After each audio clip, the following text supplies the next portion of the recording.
सगळ्यात महत्त्वाचं, जरांगे पाटलांनी जो आत्तापर्यंत समाजाचा लढा उभा केलेला आहे आणि तो लढा उभा करीत असताना स्वतःच्या जीवाची कुठली पर्वा न करता, म्हणजे आज मी डॉक्टरांशी चर्चा करत असताना त्यांनी सांगितलं, ज्यावेळेस त्यांनी या संघर्षाला सुरुवात केली त्यावेळेस त्यांचं वजन 51 किलो होतं.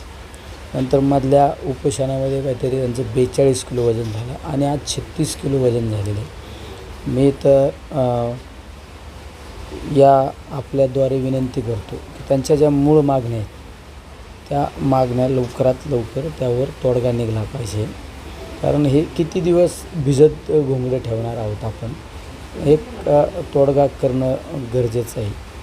कारण शेवट समाजासाठी लढणारा माणूस, त्याच्यासाठी आपण सगळ्यांनी आज आपण सर्वजण त्यांच्या पाठिंबा देण्यासाठी सर्वजण असतोच, पण शेवट संघर्ष हा त्यांना करावा लागतो.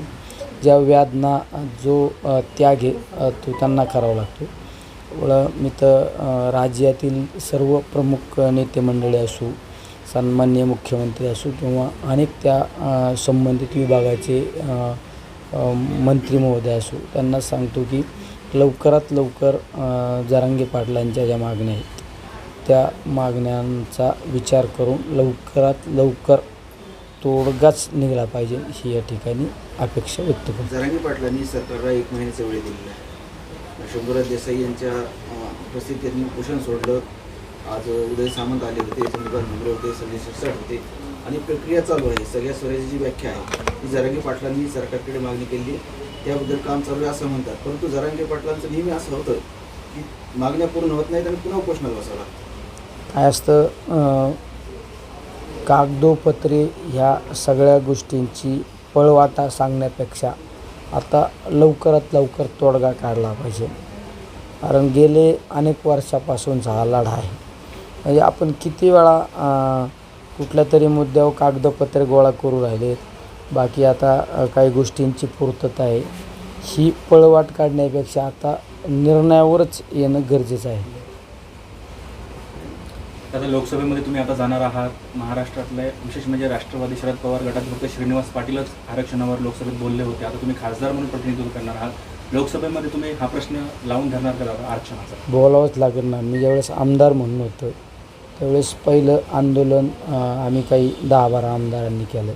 त्यामध्ये गांधी पुतळ्यापाशी आम्ही 1 दिवसाचं लाक्षणिक उपोषण केलं होतं.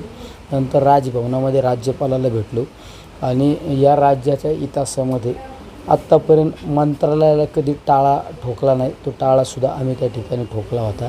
पण आज ह्या सर्व माझ्या मायबाप जनतेच्या आशीर्वादाने, सर्व माझ्या जनतेच्या आशीर्वादाने मला केंद्रात जाण्याची संधी मिळाली.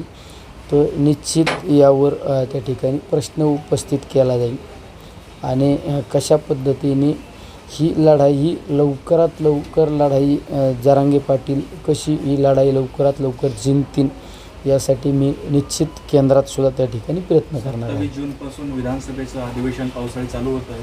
विशेष चर्चा, असं काही स्पेशल सत्र बोलवण्यासाठी तुम्ही प्रयत्न करणार का महाराष्ट्र विधानसभेमध्ये? शेवट त्या अधिवेशनाच्या बाबतीत आता मी त्या सदनाचा सन्माननीय सदस्य नसल्यामुळे तरी पण मी त्या ठिकाणी अध्यक्ष महोदयांना पत्रव्यवहार करून विशेष अधिवेशन बोलवण्याच्या संबंधित त्या ठिकाणी विनंती करणार आहे. सर, आज पाटील साहेबांशी तुम्ही आता बोललात, काही सूचना केल्यात, त्यांनी काही तुमची चर्चा झाली आहे सर? सर्वात महत्त्वाची मला ही काळजी वाटते त्यांच्या तब्येतीची. म्हणजे खरंच आपण इतिहासामध्ये राष्ट्रपुरुष पाहिले, त्यागी पुरुषांचा आपण इतिहास पाहिला, पण आज एका त्यागी माणसाशी आज मी चर्चा केल्यानंतर मलासुद्धा काही वेळ जरा थोडं गैरवरून आलं की समाजासाठी किती त्याग करावा त्याची आपण मूल्यमापन करू शकत नाही. त्यामुळं मलासुद्धा मी डॉक्टरांशी चर्चा केल्यानंतर की निश्चित डॉक्टरांना सांगितलं आणि त्यांच्या काही सहकाऱ्यांना सांगितलं की त्यांच्या तब्येतीची काळजी घेणं गरजेचं आहे. सर, एक महत्त्वाचा विषय, लोकसभेला जसे बजरंग बाप्पा बीडमधून निवडून आले, त्यांनी मान्य केलं की मराठा आरक्षण आणि जरांगे पाटील यांचा प्रभाव त्या मतदारसंघात होता आणि त्यांना फायदा झाला.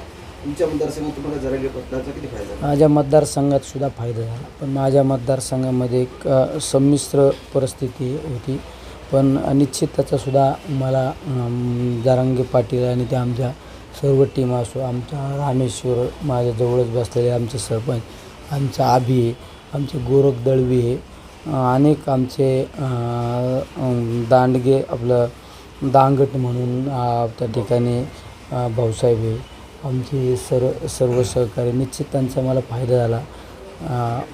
सर्वच आमचा आढाव म्हणून त्या ठिकाणी मदन आढाव अशा अनेक सहकाऱ्यांनी त्या ठिकाणी निवडणुकीमध्ये काम केलं.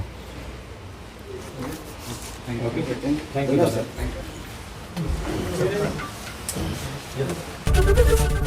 एबीपी माझा, उघडा डोळे बघा नीट.